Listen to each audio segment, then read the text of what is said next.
Fala pessoal, o caso de hoje é acerca daquele crime que aconteceu numa faculdade em Porto Velho. Para quem não viu, está sendo veiculada uma notícia de que uma professora de direito, ela foi esfaqueada dentro da sala de aula por um aluno e supostamente, né, de acordo com as investigações da polícia, foi cometido crime de feminicídio. Essa é a primeira linha de investigação a respeito desse crime. A dinâmica se deu da seguinte forma: a professora ela estava na sala de aula e após os alunos se retirarem daquela sala de aula, permaneceu um, que foi o autor do crime, e ali ele entrou em discussão com ela numa tentativa de talvez intimidar, não sei. E ele a atacou com uma faca de modo que atingisse ali o peito da vítima, levando ela a óbito, infelizmente. Essa professora era uma professora bem conceituada no mundo dos estudos ali, ela era também escrivã de polícia, e aconteceu esse crime aí bárbaro, né, cruel, no meio da sociedade, e mais uma vez, com indícios de crime de feminicídio. E agora a gente vai analisar o crime de feminicídio propriamente dito.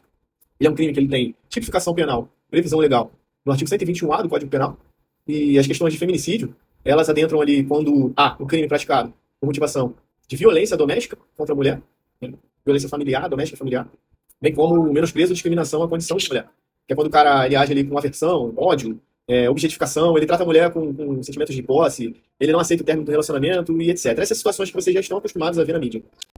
Bom, e nesse contexto aí do crime de feminicídio, a gente precisa primeiro apontar que houve uma continuidade típico-normativa, que significa o quê? Que esse crime ele já tinha previsão legal, só que ele era uma qualificadora do crime de homicídio, e agora ele passou, desde 2024, a ser um crime autônomo. Ou seja, ele tem uma previsão específica e não só, digamos, um anexo do crime de homicídio. Ele é um crime. Ele é o crime de feminicídio. Tá bom?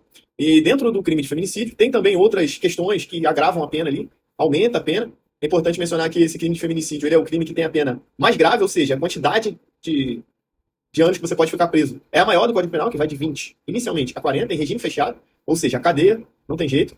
E existem algumas agravantes, algumas situações ali que podem aumentar mais ainda, que é quando, por exemplo, o meio de asfixia, veneno, fogo, na presença de menor, na presença contra aquelas pessoas que tomam conta de pessoas com deficiência, de crianças, de vulneráveis em geral, né?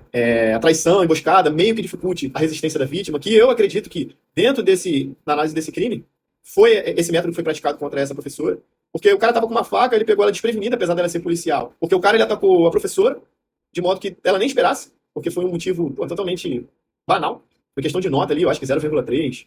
Estão disseminando por aí, foi por questões de nota, né? Uma nota ali bem curtinha ali, que deu diferença durante o desempenho dele na faculdade, e ele achou por bem tirar a vida dela. O desfecho, digamos, inquietante dessa história é que ele diz, em depoimento para a polícia, que ele tinha um relacionamento amoroso com ela, o que durou por cerca de 3 meses, e por conta desse motivo, e ela ter reatado um antigo relacionamento, ele não se viu satisfeito por isso e resolveu ceifar a vida dela. Bom, essa é a linha de raciocínio que a polícia está seguindo, inicialmente de feminicídio, porque isso muda todo o cenário, né? Se pode ser um homicídio apenas um homicídio qualificado, mas nesse caso, está sendo investigado um crime de feminicídio, que é um crime autônomo, tem outras situações, gera outras repercussões, como, por exemplo, os efeitos da pena depois de ele ser condenado, tem as questões de progressão de regime depois que ele for para a cadeia. Então, tudo isso afeta, né? A questão do feminicídio, a questão de crimes que envolvem violência doméstica, crimes que envolvem questões de mulher, são bem mais graves e tratados com menos benevolência, digamos assim, do que outros crimes, tá? Então, nesse contexto aí de efeitos de condenação, tem questões bem de perder cargo, questões de não poder assumir concurso, tem todo um cenário, né, por trás de tudo isso. E por fim aqui, para fim de atualização, o STJ ele interpretou a norma de maneira que pudesse incidir agravantes genéricas no crime de feminicídio. Bom, e no estudo de direito penal tem uma coisa interessante, que é a possibilidade de ser agravados crimes, né, de maneira genérica. Ou seja, se aquele crime ele for um crime cometido, mas que ele não tem determinadas circunstâncias ali que possa agravar, expressa diretamente naquele artigo do Código Penal, como por exemplo feminicídio, tem algumas agravantes ali contra pessoa que cuida de pessoa com deficiência, na presença de ascendente, descendente, etc. Só que, por exemplo, o motivo torpe ou motivo fútil, ele não está expressamente previsto no feminicídio. Então, o STJ interpretou a norma de maneira que pudesse pegar essa agravante que é genérica, ou seja, aquela agravante que pode incidir dentro de todos os crimes do Código Penal, que não tenha previsão específica, logicamente, para não ocorrer duplicidade de agravantes, né? Então, nesse caso, ele permitiu que pudesse pegar a agravante genérica, que nesse caso aí pode ser por motivo fútil, por motivo torpe, isso vai ficar a caráter ali do delegado interpretar da melhor forma, até porque a gente não tem acesso a todos os fatos, né? E sim a polícia que tem acesso a todos os fatos, então o que a gente pega aqui e analisa é de acordo com o que é veiculado na mídia, às vezes as informações são omitidas, mas o fato é esse. Vai se pegar uma agravante genérica ali, que seja por meio, não sei se por meio cruel, não sei se por dificuldade de defesa da vítima, não sei se por motivo torpe, não sei se por motivo fútil, mas o fato é que vai agravar. E isso é uma interpretação da STJ de 2024, que pode sim pegar essas agravantes genéricas, porque a questão de ser mulher é uma questão objetiva, ou seja, aquela questão comum do próprio crime, né? Aquela questão que todo mundo consegue observar, que é prevista, está expressa.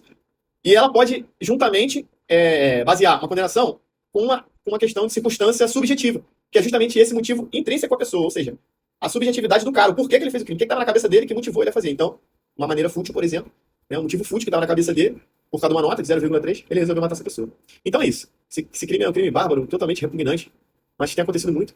E vamos acompanhando, né, o desfecho dessa história aí. Fico por aqui e até a próxima. Valeu!